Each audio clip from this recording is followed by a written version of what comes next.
with bumblebees. Like I had a guy who was a client of mine. He was a bee farmer and he wanted to grow more sales in market or in farmers market and distribution and wanted to show manifestation and this. I don't know anything about bee farming. I think I learned about it because of him, but I have clients in all different industries. But he shares about that on social media, which a lot of people are passionate about. I had no idea. But, there's caterpillars, there's spiders. I mean, I promise you there's infinite.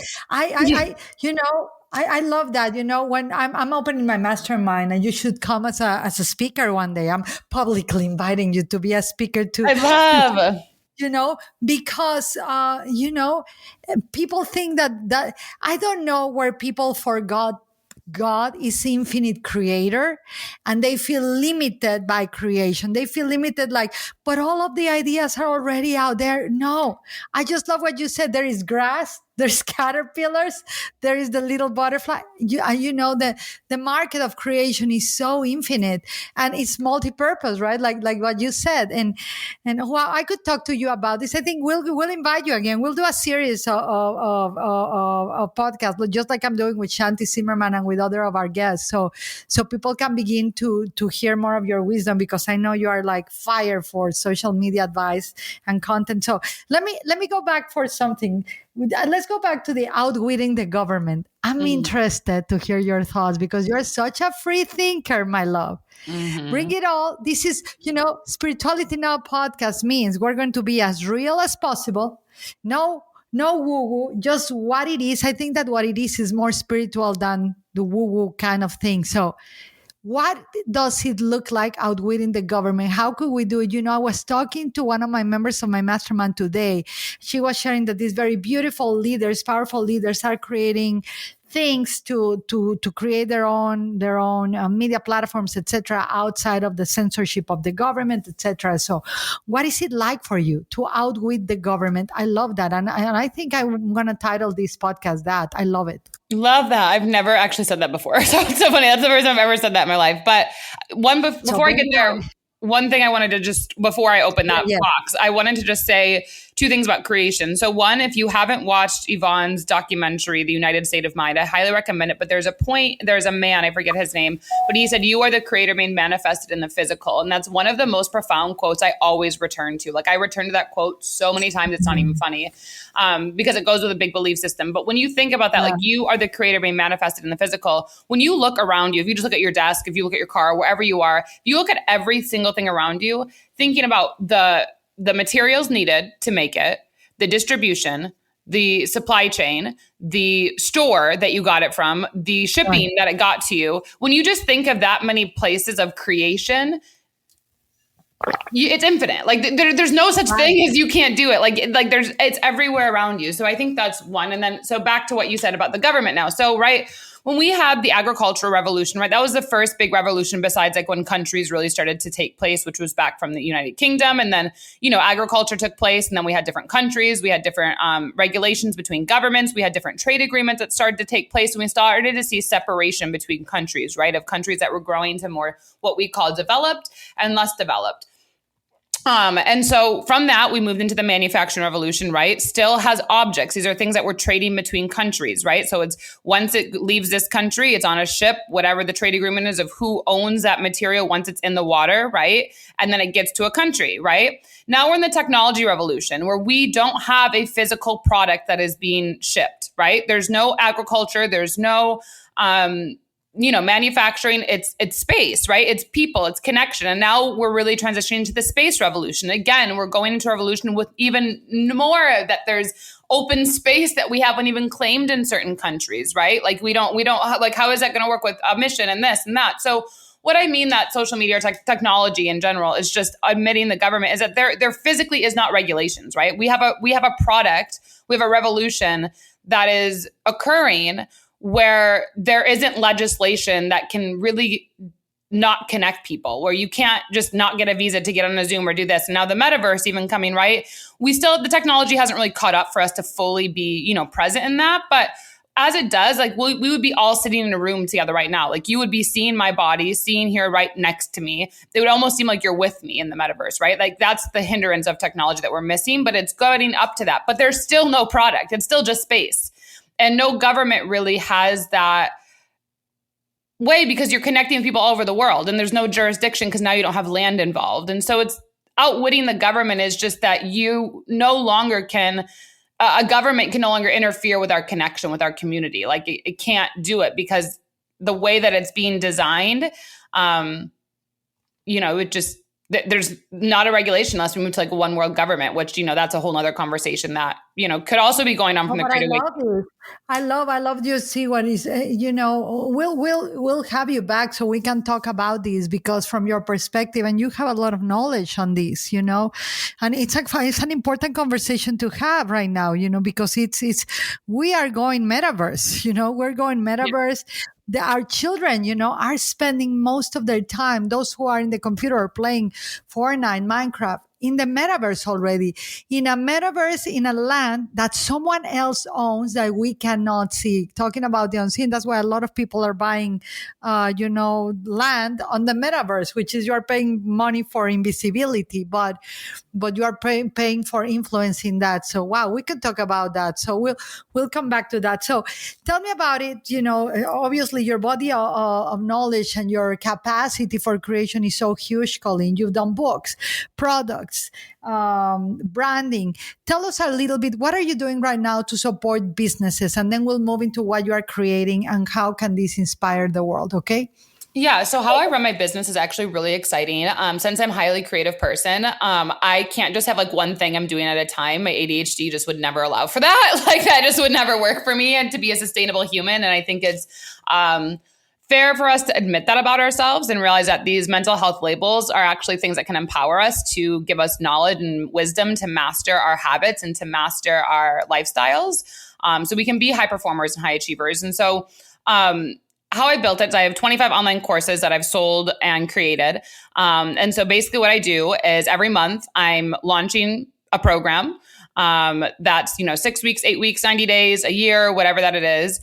For a high level. Then I normally have a free training, usually once a month or once every 2 months. I have a lower end workshop that's like within the $100 place. And then I have like a bundle that I have, or a course that I've launched previously, and I put it on sale. So I have, 4 or 5 things that I launch every month, plus my books, my products that are always doing passive income. And then I also have payment plans. So that way every month you're having reoccurring revenue come in from that. So it's really exciting. And my different programs, it's the core of my message, and what I believe in is always returning to love.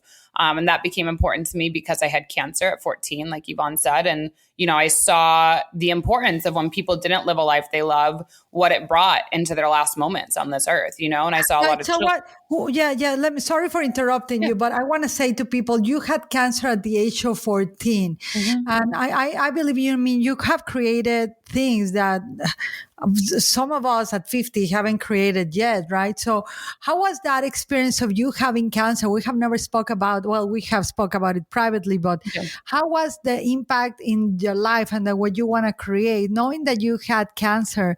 What did it change for you? How did life change for you when you were diagnosed at such a young age?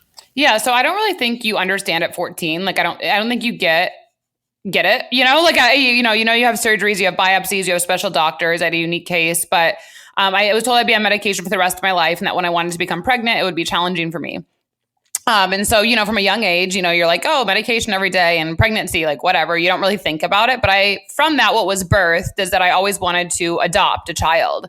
And so at 14 years old, I always knew I wanted to adopt for sure, 100%. And, it wasn't until 9 years later, I went through a lot of suffering of feeling enough to be here because I saw children die and I didn't die. I saw parents, who struggled to pay for their child's treatment. I didn't, have to experience that with my family. I saw parents fighting, because of that with each other. I didn't experience that with my parents, there was a lot I didn't see. And so I felt this responsibility to find myself. And I felt this responsibility that I was never enough or deserving to be here in a way. Like I felt like I always had to find a proof of why I deserve to exist here. And that's probably still my biggest core underlying, what do you want to call it? I don't like the word, trauma, I guess you could say, but I've really leveraged it in a way of, productivity. But I think from that, right, it took me 9 years. I suffered a lot. I drank, I would go out, I went to parties. I was working in a corporate job. I was making six figures at a company car, worked for a $23 billion company, multi-million-dollar territories at 23 years old. And I just crashed on the couch one day and I said, I can't do this. I just can't do it. And I started crying, and I didn't know any of these terminology of spirituality, downloads, voices, etc. But I heard this thing inside my head that said, go grab your laptop. And I go upstairs and I grab my laptop and I Google visas. I wanted to live international. And I thought you needed a corporation or an institution to do that, because America programs us to be like, it's so hard to get a visa. So I literally, unless you were traveling, I didn't know it was possible. So I Googled and I saw there was a $20 visa for New Zealand. And I'd been to Europe a bunch already. So I was like, you know what? Let's go over there and do it. The worst thing is I go over there, don't get a job, and I will go to get my master's in Australia. So that was my moment of awakening. And I went to the doctor and I said, hey, I'm moving. I need medication, for a year or 2 years, and that doctor visit is where they tried to sell me into having another surgery after 9 years. And I was like, are you trying to sell me? I literally started to see this narrative of a doctor trying to sell me something that I didn't need just in case, for the name of just in case. And I was like, yeah, that doesn't make sense to me. No. And I asked him, I said, what would it feel like if I didn't take this medication? He said, it would feel like you're on a car that's running on empty. I was like, interesting. And so it's funny because that was in 2017. And after that doctor visit, I've never taken the medication. And arguably I've achieved more in the last 5 years, not on medication, than I did in the 9 years I had medication. So if you look at that, that was a really awakening moment. And from that, I actually did become pregnant, even though I don't have the correct hormones, and I aborted the child. But back to the manifestation, always when I was young, I was always manifesting adoption. I didn't manifest that story of it, but I wasn't very clear on how I was going to do it either. So the story was kind of given to me, which is my third book, An Uncompromised Life, of how you really understand, loss and stories in your life and connecting the dots for the greater meaning. So that was cancer. Wow. That was it. Well, thank you for sharing, because, I just wanted you to share a little bit. So anybody going through a diagnosis or through a challenging thing, for you to know that not only you have hope, but you have creation on your side. You have, if you tap into creation, if you choose to do something higher than your disease, something higher for you, it will move you forward, with Colleen. And obviously, Colleen, I love that you said, I couldn't stop just to do one thing because I have ADD. I was diagnosed with ADD too. A long time ago, I believe. So we're multidimensional creators. I don't think they have a label for multidimensional creators, so they put a label of ADD, and it's okay. We have to work with who we are and make the best that we can. So now tell me something, Colleen. So you help a lot of people, because I've been reviewing, you help a lot of people build their businesses from scratch. Am I correct? Or what do you do? Okay. Yeah. So I have multiple about that. Yeah, so I have multiple programs, right? So, before we go there, I just wanted to circle back. So when you even think of MD, right? A doctor is an MD, that's their thing, right? MD is multidimensional. So we've trained it to be a doctor, but we actually just don't have the wording correct, or this world has programmed us incorrectly for what it actually means. So that's one, but back to what you said. So all my programs, right? I have it's always returning to the life you love, but I have digital marketing. So every way that I help you grow your business would be basically you can have zero overhead. You're going to start using your social media by tapping into your network. And you're going to begin to share what the messages are that you're receiving, because I do believe we all receive messages. We're just afraid to say it. We're just fearful of rejection. We don't want to sound crazy. We don't want to seem too out there. We don't want to seem too much.